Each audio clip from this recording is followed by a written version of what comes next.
به چنل من خوش اومدید. من قرار خاطراتمو با شما به اشتراک بگذارم. لایک و ساب یادتون نره. بریم سراغ ویدیو.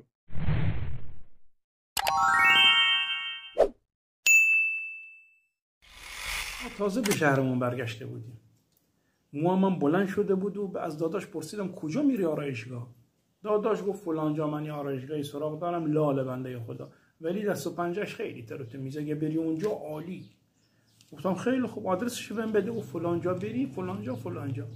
خلاصه ما هم بلند شدیم و رفتیم همون آدرسی که داداش داده بود و دیدم یه 3-4 تا مشتری نشسته بودن رو موهایی که داره کار میکرد. این لاله یه جوون خوش تیپی بود بنده خدا، موهای بوری داشت. ما هم رفتیم و گفتیم ببخشید میخوایم موهامون رو کوتاه بکنیم. اینی که بنده خدا زیر دستش مشتریش بود گفت بیشین الان نوبتت میشه. گفتم که نه من یه خورده کار دارم بیرون، اینجا هم یه خورده مشتری هست، تا کارشون را بندازه من میرم و برمیگردم. بهش گفت بنده خدا اشکال نداره شما برو برگرد. خلاص ما زدیم رفتیم با داداش و رفتیم بالا بازرگردی، رفتیم این ور به چرخ اون ور برو بریم امیری و احمدی و احمد آباد و لینه یک و کار نداریم، همه جا رو چرخیدیم و همراه داداش شدیم و رفتیم دنبال گردش و خوشگذرونی. زدیم رفتیم لینک و احمد آباد و چه میدونم امیری و اینا. آقا خیلی خوش گذشت، تقریبا ساعت 12 شب بود. گفتیم برگردیم دیگه. وقتی برگشتیم یه تاکسی گرفتیم و برگشتیم و تا رسیدیم خونه تقریبا ساعت 1 بود، 1 خورده بود. نشستیم و چند لقمه شام زدیم و گرفتیم رخت خواب رو انداختیم و لاسمانه در آوردیم و شروع کردیم به صحبت و اینا. داداش بزرگم اومد، بنده خدا وعده کسی دادی تو؟ وعده چی؟ گفت این آرایشگاه منتظرت بود، من اومداشتم برمیگشتم. گفت که داداشت کو فلان و اینا. آقا ما تازه متوجه شدیم که ایداد ویدادیم بنده خدا منتظرمونه. گفتم اصلا از ذهنم در رفت. آقا ما لباس پوشیدیم و یه موتور گازی داشتیم برداشتیم و یا علی مدد زدیم رفتیم.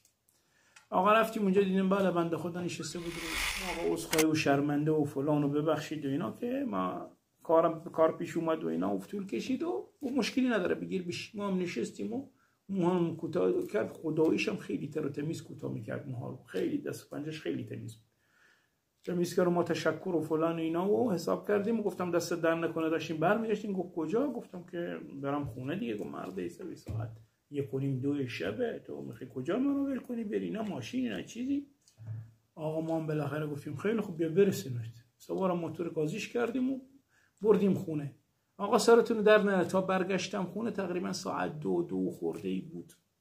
همه خوابیده بودن. ما هم گرفتیم یواش یواش رفتیم تو رخت خواب. خدا رحمت کنه پدر خیلی حساس بود که کجا بریم و چیکار بکنیم و کی برگردیم. دیر وقت بود.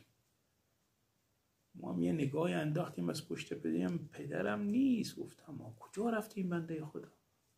آخه این ور اون ور نگاه میکنیم و هی به داداش میزدم. گفت بابا کو؟ گفت من چه میدونم کجا رفته بنده خدا، دستشویی جاییه. آقا ما هم رفتیم زیر لحاف و دوباره هی چند دقیقه طول کشید تا سرمون رو در آوردیم نگاه کردیم.